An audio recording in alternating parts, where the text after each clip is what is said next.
Wabe ngumphenyi omkhulu ophiko okwabe kukhonondwa kulo ngezenzo zamaphoyisa i-Independent Complaints Directorate eyaguqulwa yaba yi-IPID.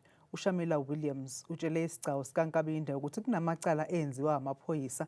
I-NPA eyanqaba ukwaphenya futhi yangasikhipha isizathu.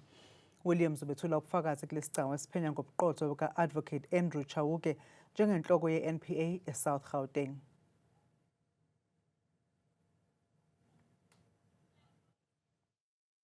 Owayengumphenyi omkhulu ophikweni i-ICD kanye ne-IPID uShamila Williams utshele isigcawu ukuthi uphiko lwe-ICD lwalincike kakhulu embuthweni wamaphoyisa ukuze luthole ubufakazi ngamacala ayephenywa. You had to wait for them to provide you with reports. If you wanted to speak to, say for instance, suspects, you would have to wait, and if they do not want to give you an explanation, there was nothing that you could do about that. Kuphinde kwavela nokuthi kunamacala uphiko oluphenya amacala omphakathi NPA elanqaba ukwaphenya futhi isizathu lwangasikhipha.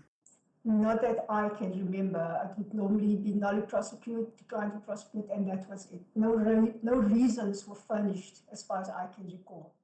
Isigcawu siyaqhubeka.